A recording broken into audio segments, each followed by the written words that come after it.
चलिए अब आज के इस वीडियो में हम सबसे मेन प्रमुख जो बातें हैं वो त्रिकोणमितीय सर्वसमीका को हम क्या करेंगे, प्रूव करेंगे।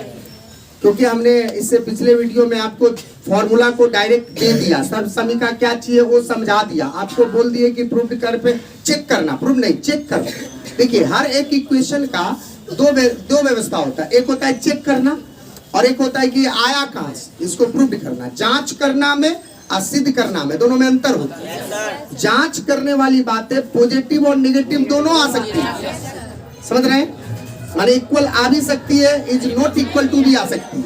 लेकिन प्रूव्ड करने वाला में प्रूव्ड उसी को किया जाता है जो सच में होता है। तो आपको जो ये सब समीकरण दिया गया पिछले वीडियो में 8 वो सचमुच में सच है क्योंकि आपने जांच लिया इस चीज को। एंगल के जगह पे 0 degree, 30 degree, 45 degree, 60 degree, 90 degree रख के आपने जांच कर लिया। अब आपके मन में हो गया कि नहीं फॉर्मूला बिल्कुल सही है, तो थोड़ी इच्छा ये है कि आखिर ऐसा ही क्यों हुआ, साइन पर स्क्वायर जो कॉस पर स्क्वायर बराबर 1 क्यों हुआ। पहले तो हमने आपको कह दिया कि हुआ, ऐसे आप हम पे विश्वास किए, थोड़ा सा चेक किए, मिल गया, लेकिन ऐसा ही क्यों हुआ। इस चीज के लिए हम लोग क्या करते हैं, सबसे पहले प्रूव करते हैं। तो प्रूव करने के लिए आपको पता है कि बिना समकोण त्रिभुज का हम काम नहीं करते, है कि नहीं। इसीलिए अब हम आपके बीच में सर्वसमीका को जा रहे हैं प्रूव करने। सर्वसमीका का सिद्धीकरण, सर्वसमीका का क्या चीज करना है, सिद्धीकरण करना है। करण लगा हुआ वर्ड कभी भी आ जाए तो समझिए प्रोसेस को दिखाता है, ये प्रक्रियाएं होती है। तो सर्वसमीका का सिद्धीकरण हम कैसे करेंगे, इसके लिए सबसे पहले हम आपके बीच में राइट एंगल ट्रायंगल लेंगे, समकोण त्रिभुज लेने जा रहे हैं। क्योंकि आपको भी पता है त्रिकोणमिति समकोण त्रिभुज में एक न्यून कोण जो आप 90 डिग्री यहाँ देख रहे हैं, 90 डिग्री के सामने वाली भुजा को आप करते हैं, थीटा के सामने वाली को आप करिएगा इस थीटा के लिए, और शेष भुजा को तो आप आधार कर देते हैं। त्रिकोणमिति का सबसे मूल अवधारणा यही है जो हमने पढ़ा भी था, इसीलिए इस चीज को छोड़ करके कोई भी चीज प्रूफ नहीं हो सकता। इसके अंदर में आना ही पड़ेगा आपको। किसके अंदर में, समकोण त्रिभुज में, वो भी ट्रिगोनोमेट्रिकल फंक्शन और भुजा। साइन थीटा बराबर जो आप पढ़े हैं p/h, cos थीटा बराबर p/h, tan थीटा बराबर p/b, लंबटा आधार, हिंदी में लंबटा कर्ण आधार बटा, उसमें आना ही पड़ेगा आपको। इसीलिए जब सिद्ध करना है तो हम बात यहीं से उठाएंगे। समकोण त्रिभुज में एक चीज ध्यान दीजिए, तो आज तक आपको एक चीज ख्याल रखे होंगे कि जब विदाउट 10th क्लास, जब आप 10th में नहीं थे, तो इसमें आप एक चीज जरूर जानते थे कोण मामले में, जो मैं कई बार बोल चुका हूँ, त्रिभुज के तीनों कोण का जोड़ 180 तो आप जानते थे, और एक तीनों भुजा के बारे में कुछ जानते थे। समकोण त्रिभुज कि बड़ी भुजा का यानी कि कर्ण का वर्ग दो भुजा के वर्गों के योग के भुजा में संबंध दिखाता था, और त्रिभुज के तीनों कोण का जोड़ 180 आप जानते हैं। तो दोनों मामले में तो आज हम बात शुरू करेंगे कहां से, भुजा से। इसलिए भुजा से शुरू करेंगे। यही भुजा आकर के आगे चल करके हमको त्रिकोणमितीय अनुपात जो साइन कॉस टेन थीटा उटा के फॉर्म में आ जाएगा। हम लोग कोण से शुरू नहीं करेंगे भुजा से शुरू, चले जाएंगे हम कोण, क्योंकि आगे चल करके कहीं हो सकता है हमको आ जाए लंबटा कर्ण आधार बट्टा कर्ण उसके हुए। तो हम जो हम जानते हैं वही काम से शुरू करेंगे। जो देख लीजिए आप, हम क्या जानते हैं, हम जानते हैं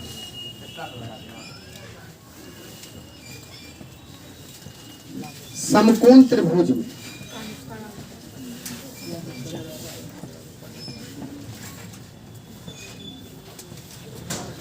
कर्ण स्क्वायर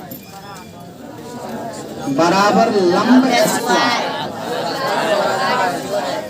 इससे तो सभी लोग परिचित हैं, इससे सभी लोग परिचित हैं, इसमें कोई डाउट नहीं, कोई शंका है नहीं। तो अब सुनिए, इक्वेशन के फॉर्म में है। अब हम क्या करना चाहते हैं, धीरे धीरे मेरी नजर वहां जा रही है, कहा कि त्रिकोणमितीय अनुपात में हमने फॉर्मूला जो देखा था फर्स्ट बार में, वो साइन थीटा बराबर था लंबटा कर्ण। cos थीटा बराबर आधार बट्टा कर्ण, tan थीटा बराबर लंब बट्टा आधार, कोसेक बराबर कर्ण बट्टा लंब। मतलब कहीं ना कहीं बट्टा में, अब मेरे यहाँ आज बट्टा में नहीं है, तो हम चाहेंगे कि हमारे यहाँ बट्टा में कोई आवे, तो कोई आवे। देखिए अगर कोई भी एक्स्ट्रा काम अगर आप इक्वेशन में करते हैं तो दोनों साइड कीजिए, वो आपकी मर्जी है। तो आप बट्टा में इस समय कर्ण देख रहे हैं यहाँ, तो कर्ण के बट्टा में अगर आप लंब चाहते हैं तो कर्ण बट्टा लंब समझिए आगे चल के कोसेक आने वाली है कि नहीं। हम चाहते हैं ना इस बार हमारा मन है कि साइन वाला काम हो, तो साइन में होता है लंब बट्टा कर्ण, तो लंब यहाँ है तो बट्टा में कर्ण दीजिए, तो यहीं नहीं दीजिए, यहाँ भी दीजिए, यहाँ भी दीजिए, दोनों ओर दीजिए, यानी कि दोनों ओर कर्ण से भाग देने पर, कर्ण स्क्वायर से भाग, क्योंकि स्क्वायर देख रहे हैं ऊपर में इसी की। तो यहीं से देखिए 3 फॉर्मूले निकलेंगे, एक बार लंबे स्क्वायर से भाग दीजिए, एक बार कर्ण स्क्वायर से दीजिए, एक बार आधार स्क्वायर से। ये 3 बार तीनों चीज से भाग दीजिएगा ना, तो आपका जो पिछले वीडियो में जो 3 गो फॉर्मूला शुरुआती दौर में जो हमने दिया था प्लस माइनस से रिलेटेड, तो प्लस माइनस से रिलेटेड जो फॉर्मूला 3 गो था वो आपको मिल जाएगा। तो मेन देख लीजिए हम कहां से शुरू कर रहे हैं, जहां से शुरू कर रहे हैं वो चीज आपके दिमाग में पहले से है। अब हम चाहते हैं कि त्रिकोणमिति में जाएं, इसीलिए हम बट्टा में क्या देना पसंद करते हैं, चाहे आप लंब स्क्वायर है तो आप बट्टा में कर्ण स्क्वायर दीजिए, तो बट्टा में अगर कर्ण स्क्वायर दीजिएगा तो इसके बट्टा में आप कर्ण स्क्वायर दीजिए, लंबे स्क्वायर है तो बट्टा कर्ण स्क्वायर, इसके बट्टा में भी दीजिए कर्ण स्क्वायर, इसके बट्टा में भी दीजिए कर्ण स्क्वायर। चले दें, यानी कि अब यहाँ पे लिखने जा रहे हैं दोनों ओर कर्ण स्क्वायर से भाग देने। अब देखिए ये मत सोचिएगा कर्ण स्क्वायर से देने पर, आप लंबे स्क्वायर से भी दे सकते हैं और वो आपको देना ही पड़ेगा। तो चलिए कर्ण स्क्वायर तो आप देख रहे हैं, इसमें भाग दे रहे हैं कर्ण स्क्वायर, कोई आपत्ति नहीं सर। इधर आप लंब स्क्वायर देख रहे हैं, इसमें भाग दे रहे हैं कर्ण स्क्वायर। फिर आप आधार स्क्वायर देख रहे हैं, इसमें भाग दे रहे हैं कर्ण स्क्वायर। चलेगा? अब आराम से इसको कैंसिल करें, तो कटने के बाद ही दे देगा आपको ए। तो क्या पहले सही है? फिर देखिए यहाँ इसका भी स्क्वायर है, इसका भी स्क्वायर, दोनों का स्क्वायर है। आप होल स्क्वायर तो करना पसंद करेंगे, क्यों? क्योंकि लंब बट्टा करना आपका एक फॉर्मूला होता है, इसलिए आप एक होल स्क्वायर में बंद हो जाइए। इसको लिख दीजिए लंब बट्टा का, ठीक है। इसको भी आप होल स्क्वायर लिख दीजिए, आधार बट्टा का, चलेगा? एक पंक्ति और आइए, लंब बट्टा कर्ण आपका अपना चहेता है, क्योंकि अभी तक ट्रिगोनोमेट्रिकल फंक्शन कहीं नहीं दिख रहा है, अब बस मिलने ही वाली है, क्योंकि इससे आप अवगत हैं इसीलिए, और आपको पता है थीटा के सामने वाला ये लंब है। अच्छा, तो आप लंब बट्टा कर्ण को आप साइन थीटा के रूप में कन्वर्ट करने लगे, तो आप आराम से यहाँ लिख सकते हो साइन स्क्वायर है, इसमें स्क्वायर,